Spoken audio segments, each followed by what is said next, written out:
Hey guys, welcome to Coast Connection, Embrace the Power. I have Ann Moss Rogers on today, and we're going to talk about a difficult subject, and it's about suicide. However, we're going to talk about how you grow from that, how do we learn from that, and how do we generally make the world a better place. So, Ann Moss, welcome to Coastal Connection. How are you doing?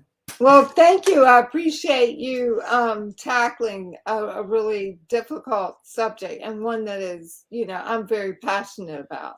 Oh, absolutely. So before we get started, kind of give the audience a little background on what you were doing before the police knocked on your door, what kind of job you were doing, what kind of life you had, because your life has evolved and you went on a different journey since that dreadful day. So if you can give us a little background, that give us a little context before we go any further. Thank you.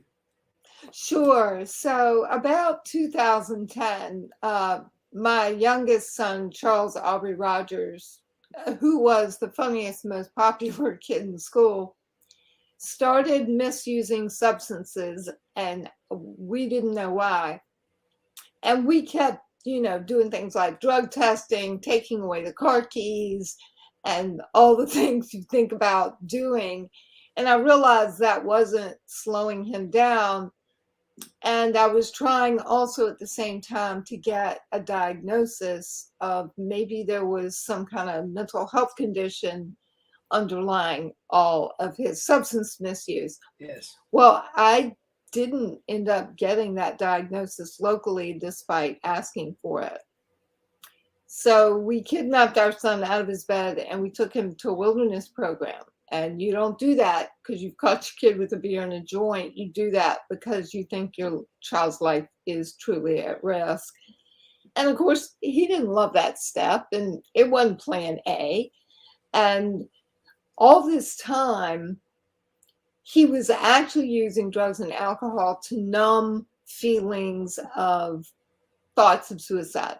Because to him, if we numb them and push them away, then they'll go away. And what really happens is when, it comes back like a boomerang on steroids. Wow. And he didn't recognize that that wasn't, a healthy coping strategy because he's a teen and it worked right now in the moment. But of course, long term, that doesn't work in your favor because then you have two really big issues to deal with. And it was, he ended up going to this wilderness program to therapeutic boarding school. He came back in 2014, having spent some 22 months outside our home in some kind of placement. He graduated high school, which we were thrilled about. But what I didn't know is that he wasn't using any of the new coping strategies he'd learned while he was away. So he went back to what he had originally been using, was drugs and alcohol. And a lot of that had to do with the stigma and also the way the mental health system treats patients, Right. they kind of shame them. So he's like, well, I have a better solution than this, and I don't need to be shamed. I understand. So he went back to using drugs and alcohol, becomes addicted to heroin. And unbeknownst to us, he became addicted to heroin. And we knew 30 days before he actually ended up dying. And he goes to rehab, a detox in rehab, and he relapsed at the recovery house. Wow. And I thought, okay, all they have to do is take him back to detox for 3 days. He can go back to the recovery house and we get back on track. I was ready for recovery, but my son was not. And so he left detox with a friend and he never found his way back. And then it was just a couple weeks later that we met the police in the parking lot.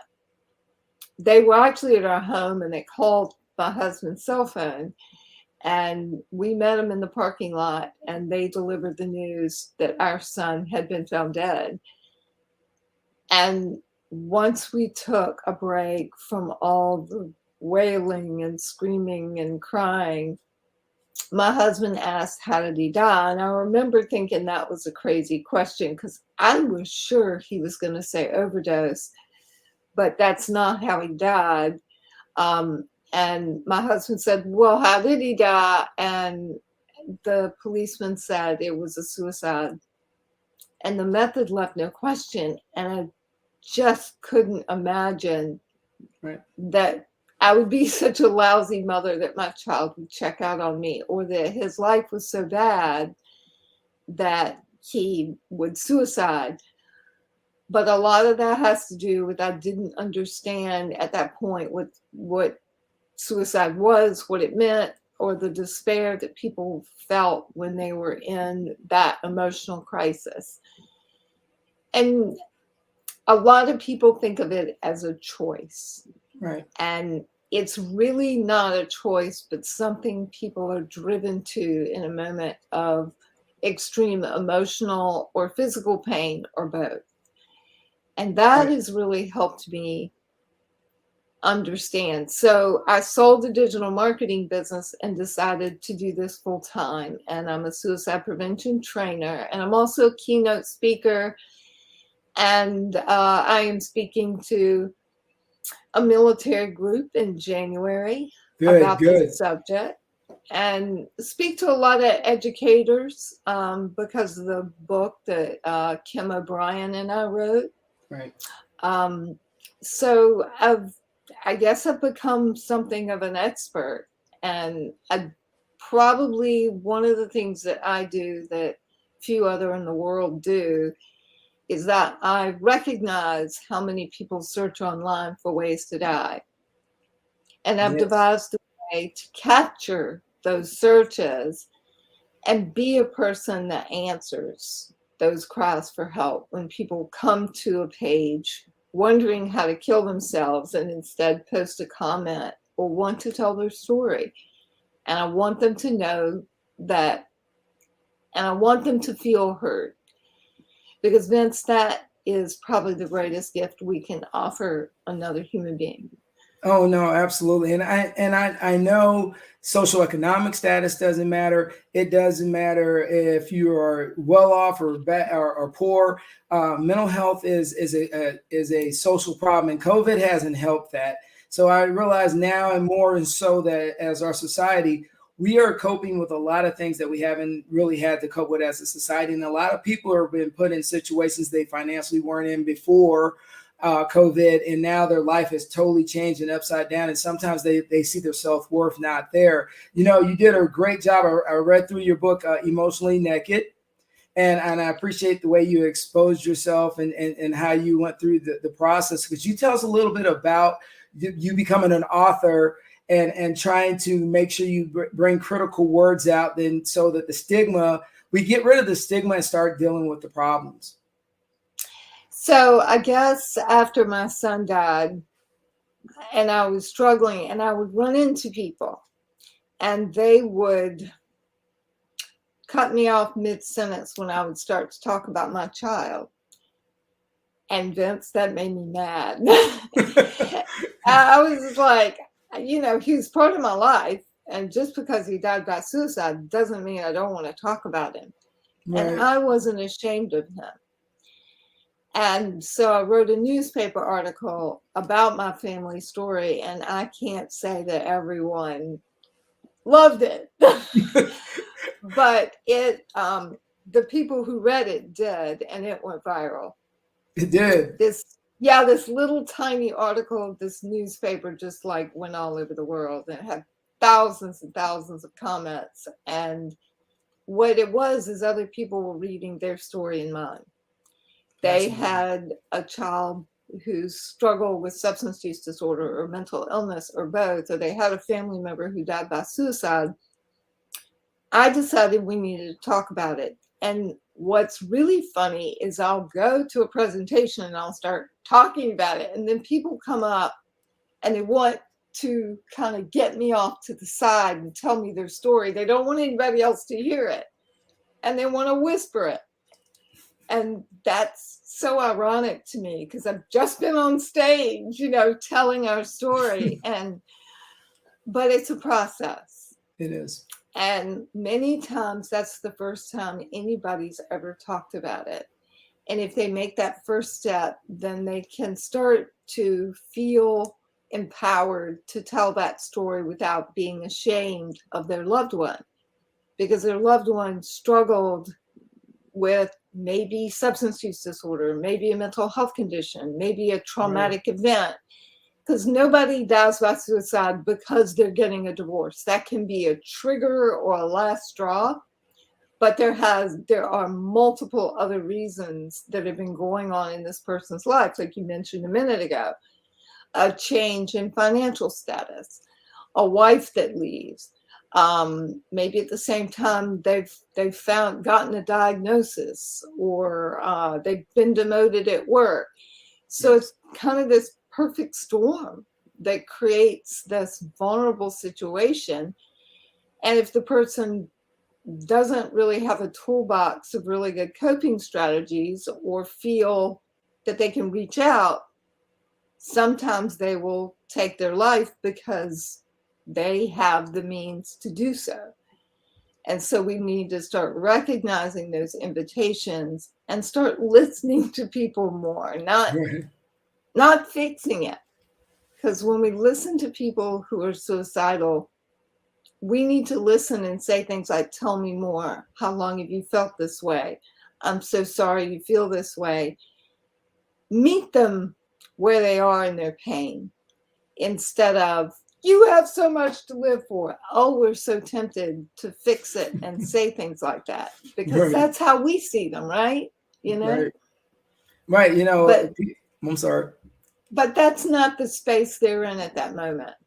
Oh, yeah. And I often think that, you know, everybody thinks there's a quick fix to everything, because we live in such a society in our society that everything has a quick fix, and there's a process. And I don't think a lot of people understand that there is a massive process when you're dealing with mental illness, and it's not something that you can switch a light on or turn it off and everybody's going to be happy and okay. You know, I'm sure Charles was vibrant, had a great life, and you know, and you just didn't see any of this coming, and when it happened, it's a joke, because, you know, as I told you earlier before we started, you know, I had a half brother. He made the same decision, and I don't think anybody's prepared to deal with it. But you said some key things, and you also talked about your process in your book of how you process going through things, is that you actually have to live it. Then you write about it, and you have emotional breakdowns, and you pick yourself back up, and you keep moving forward. And so as you went through that process, you started helping other people. And so it wasn't no longer just you anymore. You became, and the word advocate's not an advocate. The word is, you actually became a person people turn to. So can you kind of tell us the fact that you went from this grieving mother, to now you're helping people that are struggling with their own addictions and their own thoughts of mental illness. And now you're that person that people actually reach out to and talk to. How does that impact you? I mean, because it's got to be, whew. I know it did evolve there. So I wrote the article, and then the book had been writing itself in my head before my son died, except of course, in my little fantasy, he was going to be a recovery star, and I was going to write about that later, and I couldn't wait to write that book. So after he died, that book reformed in my head. And so the article goes viral. I started the blog called Emotionally Naked and started to write basically publicly how I felt. And boy, putting those posts out there pretty much made me cringe. And I thought, I'm begging for attention. That's what it felt like. But something was driving me to keep sharing. Right. And then somebody said, well, I want to subscribe. And then more people. And now I have like close to 10,000 subscribers. You do. And I'm like, you have a following. You do have a following. And it's a positive thing, Ann Moss. It's a positive thing. It is. It is. And that kind of drove me to share more. So they supported me in this effort. And without them, I'm not sure I would have kept sharing. Right. So I published the first book, Diary of a Broken Mind, which is a memoir. And I included my son's lyrics in that book about every other chapter. So you can read the story from my perspective and his perspective so that you get what he was thinking and what I was thinking, which at times was very different. And I think that perspective, that's the feedback I get from parents. So I'm marketing that book, I'm blogging, and then we're right before the pandemic and we're hearing about things this January, and Wiley Publishing reaches out to me and says, do you want to write a book for teachers? And we were thinking about Emotionally Naked, a teacher's guide to preventing suicide and recognizing students at risk. And I was like, oh, sure, I'd be glad to write that book. And then I hung up and I panicked. Why did you panic? Because I'm like, how am I going to do this? You know, they haven't accepted me in the suicide prevention space Right. yet. You know, I'm not a PhD, I'm not a teacher, I'm not. But you know what? I have lived experience, and I went and found a PhD to be a co-writer with. And what I didn't recognize, Vince, is how much data I had of my own from my website and from the Google Drive and from my statistics. And I have a ton of data and I have a ton of comments. So I am reaching people when they are feeling the absolute worst in their life. They're not reflecting back. They are in that moment when I am replying to them. And that's very different, because I think a therapist is often sitting with a patient and they may feel, oh, it was yesterday or a few hours ago, but it's in the moment for me. And I had to figure out how to answer. Right. So I'm writing the book, and during the pandemic, I'm answering like so many more comments than I ever have.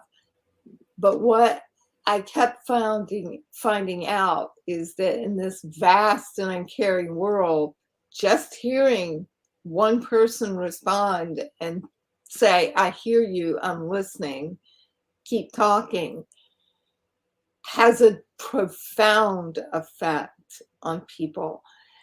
And that was a gift I could keep pushing forward in my son's name, because that's what he did so well. And I didn't really recognize that I was doing what Charles had been doing, and I was carrying that forward, and that was part of my healing and surviving. Well, I mean, you're representing Charles well, and the thing is that you are reaching out and touching so many people, because I realize, looking at your stuff on Twitter, looking at your homepage for your website, watching your TED Talk, which that's unbelievable on your TED Talk. How did you get to the point where you have arrived? You're giving a TED Talk and you're talking about a tough subject with people, but I love the way you delivered it. So just tell me, how did that feel? That's you on the stage putting that power out there. Oh, I wanted to do a TED Talk for so long. And I applied twice and I was turned down twice. And I thought, this is just never going to happen. And then I got invited, and it was to a TED event where you couldn't apply for it. It was invitation only. Wow. And I was given 6 minutes to deliver what was kind of a complicated, content marketing and search engine optimization are not common terms to people. No. So I had to boil it down to what people understood quickly. And I remember, practicing it. And once I got there and looking at that big red dot and feeling very nervous, and suddenly taking a deep breath, going, the nerves and the excitement are this close together. This is what I wanted, and I can't wait to get out there. And my audience embraced me and supported me. And I did my 6 minutes, and everybody came up afterwards and said, it was too short. I wanted more of you. And that just felt so good. And, you know, it's not like the most watched TED Talk, but I will say that when somebody is considering me for a speaking engagement, what they tell me is that, you know, I am emotionally naked. I'm not looking for perfectly polished, but I'm looking for somebody to make it real, for my audience to feel something, and not just sadness, but I want them to laugh, I want them to cry, and I want them to leave with a message of hope. And so that's really, really important to me, that they feel that sense of hope, that even though I've suffered the most devastating loss of my life, that they leave with, okay, how can you turn this tragedy into purpose? How can you turn this into a potential for healing and building your emotional toolbox for coping, which is basically what I've done. And I've even gone back to coping strategies I used in my grief journey and recognized what ones fit with dialectical behavioral therapy. And I start breaking it down and then writing down what the example is so they can see how I applied it. And I didn't even know those existed. Wow. But what would happen if more people knew they existed? And they can use these healthy coping strategies. And the point is to build a lot of them. So writing was a big one for me. Exercising was a big one for me. Going out in the cold was a big one for me. Going to a support group and opening up and bonding with other people who had been through this tragedy. All those things helped. And, you know, so it's not just one thing. You've got to have several things, you know. And then other people have shared that they liked reading a book of fart jokes. They liked beekeeping, gardening, and then other people say painting or some other creative pursuit. It's been really interesting what people have identified as their coping strategies, and I just love that. So, you know, when you're looking at coping strategies, if you had to give some people that advice, because I think a lot of people, when they deal with a tragedy, that very few of them ever kind of step back and do a reflection and then go through the process. I mean, I see people that my wife she had a miscarriage. She went through a process, and it took her a while. And back in it was when we first got married. And so, you know, I watched that process, and it tells me that there is emotional steps that everyone has to go through when they go through a tragedy. And so if you had to give advice to someone out there that watched this, what would some of the advice you would give them? Oh, feel the feelings, because you can't heal if you can't feel. And I'll tell you, those really, really intense and the most painful feelings will last 60 to 90 seconds. Now, you may feel pretty raunchy the whole day, but the really, really intense, take you to your knees kind of pain, 60 to 90 seconds. It might hit every 15 minutes at first when it's really raw, but you just tell yourself you will survive. It won't always be that intense. And those little episodes, and the whole thing is that the purpose of healing is actually the building blocks. All that pain are the building blocks to emotional healing. So that pain does have a purpose. Right. And it does help you build resilience. So, and people probably minimized your wife's miscarriage. Oh, I had one of those. But I mean, it's a profound loss, not to everyone, but it is to a lot of people. to most people. I mean, you've carried this life, you had these expectations, and all of a sudden life it kind of Yeah. blows up in your face. What do Right. you do? How do you manage this? So feel your feelings, because everybody wants to kind of push away their feelings. And it's so important not to do that. And if you go to drugs and alcohol to numb them, then you're going to stay stuck Right. in that raw state. And I didn't want to be stuck. So I actually said, I'm not drinking anymore, because that's a slippery slope. It didn't work for my son. And I found that I was able to move through that journey in a more productive way by doing that. And that was a personal choice. No, that's a great choice. I mean, anytime you're dealing with a tragedy or anything that you're dealing with any kind of loss, I truly believe this. Even soldiers, and I'm glad you brought up the subject about soldiers, because I'm a retired Army guy, Yeah. and soldiers have been dealing with a lot since coming out of combat, and often they use alcohol as a substitute instead of getting the right therapy. And I realize, like I've told several people that I've known over the years, is that it's a journey for you to get through what you got through, because I have friends that lost friends while we were overseas. And so it's a lot to deal with and take in. But like I tell them, is that you can use alcohol as an instrument, but it's the non-preferred instrument. What you really need to do is just go ahead and deal with your issue, get help, which is, I think, is my biggest struggle. And if you could give any advice on that, because a lot of people have stigmas about if you say, hey, you know what, I actually need to get some help, some professional help. And then, the stigmas our society has over the last 20 years, prior to we really started addressing mental health, was like, oh, something's wrong with you if you have to go get help, you're weak, Oh, I think I was listening to a new type of intervention with the military. So there are two things here. Is one, if somebody is struggling, just pull out an index card and write down reasons for living.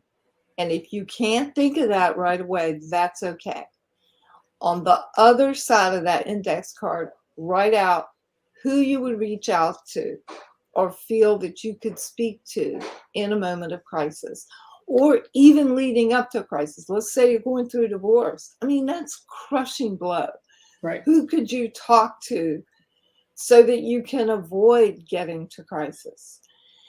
So on this index card, you go one side, what are the things that give your life purpose and meaning? Is it a dog? Is it your family? And on the other side, who you'd reach out to and their phone numbers.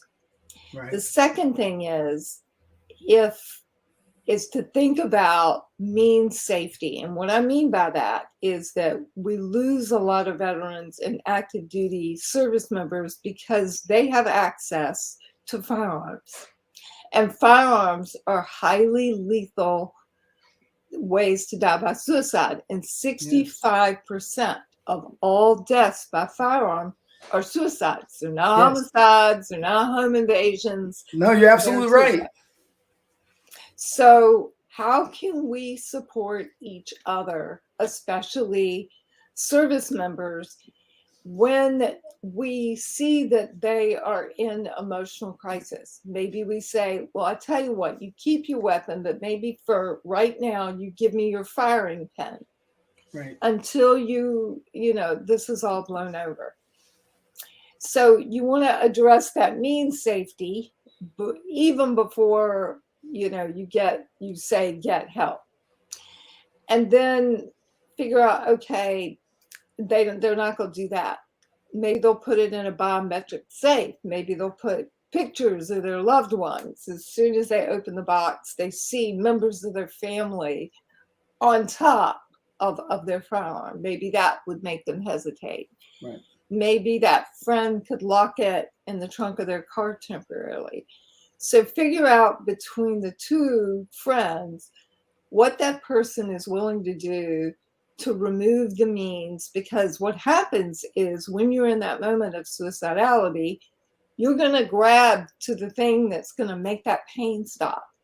Right. 5 minutes later, that person would make a completely different decision. And you'd say, are you thinking of suicide? I'm like, no way, I'd never do that. Right. That's how quickly that feeling can dissipate. And we want to make sure that we're listening to what our buddies say. And if you feel in your gut, they're saying things like, I can't do this anymore. I'm worthless. I'm not going on anymore. Or they start ghosting or isolating, giving away precious possessions, or putting things on social media like, if I died, no one would notice. Care. Right. No one would care. You're going to get a feeling in your gut that's like, oh, I'm not qualified. Well, you are qualified. If you are able to listen, you are qualified. And you need to ask that buddy and engage in a conversation. And then you want to listen and then eventually see if they will connect to help. And if they are not willing to connect to help, you got to tell somebody. Yes. Because this is life or death. And this is, a year from now, they may not feel this way at all. But it's really important that we act and we work through that fear, because we're always going to feel that sense of fear. So 2 veterans, a friend of mine, they went out to lunch and the 2 guys were talking, and my friend Bill was talking to his friend, and let's call the other guy Sam. Okay. And he said, I'm thinking of suicide. And he said, well, how are you going to do it? And he wasn't going to use a firearm. He was going to use a different method. And he told Bill what he was going to do. And he goes, we're not going to get lunch right now. Because what we're going to do is we're going to go to your barn and dismantle what you just told me you rigged up there. Is that okay with you? And they both went together, and they're having a conversation about football and who's winning, and they're dismantling all this rope and stuff that he had, put together. Yeah, put together. And then he says, if you feel like this again, put me on your call list. But I may be asleep, so we're going to put in the crisis text line and the veterans suicide and lifeline. And so start building your network of people to call. And this was 2 friends, and this Bill said, I've been where you've been, Sam. I get it. And it was kind of like, and I mean, they're pulling all this down. And he said, yeah, we're just talking about the football teams and all that. And I mean, just gotta talk. Battle buddy. It's just another day. I mean, how many people in the military haven't thought about that at some point? I mean, think about all the things you see and do, Vince. I mean, there's some hard days. There were some hard days, trust me, and there are a lot of things you had to cope. And I will put it out there. I sought help after I came back from my second tour of Iraq, and it was reason why it is just that the mental drain on any human being will cause anybody to maybe have to talk to somebody. And you know what? Absolutely. And getting help doesn't make you weak. It actually makes you stronger, because everybody, to me, everyone has an opportunity to change lives for other people out there. And if you're gone, somebody misses an opportunity that they would have had if they had got a chance to meet you. So that's my take on life, and then my take when I have to talk to soldiers who are struggling with any addictions or just any human being. Because I teach school, and I've already dealt with that once already as a school teacher of a student making a bad decision and a permanent decision. And you walk yourself as a teacher every day. Was there anything I could have done different? Is there anything that I could have seen? And I realized there was nothing, because there was no sign for me. Right. So it's hard to see the signs if you've not seen them. It's funny because I didn't see them before, but now they're just like giant red stop signs to me now. I see them. But what I love, what you said a minute ago, Vince, is that you said, I went and got help and I talked to somebody. It doesn't mean that you have to go to a therapist for 10 years. It doesn't mean you have to take medication for the rest of your life. That may be advisable, but it may not be. It may just be a period of time. Everyone has struggles. Everyone has struggles at some point. And when you are connecting with another human being, you're also helping them. So everybody comes to me and says, oh, you're helping me so much. And it's like, I want you to know that by my helping you, I'm also helping myself, because it makes me feel good to be able to help you. So you're doing something for me too. Okay. And I think that men sometimes need to hear that. They do. They do. We need it more than people realize. Oh, yeah. Well, think about our society and how men, and the military isn't all men, but you know, it's majority predominantly males. Our society is not set up in a way that allows men to really express themselves. So we need to be there for each other. I mean, the men need to be there for each other, and they need not to be afraid to step forward and share something about themselves with their friend if they want that person to open up.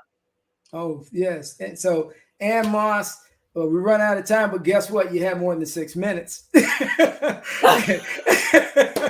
And you, wow. Yeah, you have more than 6 minutes. And you know what? It was it's the impact that you make, and you're making an impact just not in America. You're making an impact internationally, because I see the amount of people that just kind of follow you and are resonating with you. So I appreciate you coming on Coastal Connection. I appreciate you taking the time to talk to me about a tough subject, but it's a subject that we got to keep conquering. And as I always ask people before you leave, the last word, if you leave any imprint of for your history on this earth, what would it be?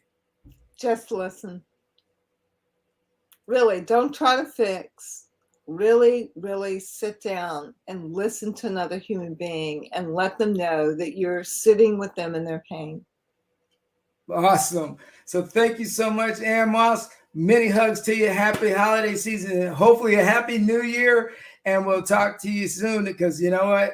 I'm definitely, when we do a military get together veterans podcast, we definitely want to have you on there when we have all those leaders on there talking about tough subjects. So you're being invited already. All right, I would love that. And it's in November, so you're being invited already. And with that being okay, said, well, that's way in advance. That's right. I'm so going to hold you to it. I'm going to hold you to it. And okay. So, guys, as we always say to every guest that comes on here, keep rolling and keep doing great things and aspire to inspire. And I will talk to everyone later. Bye.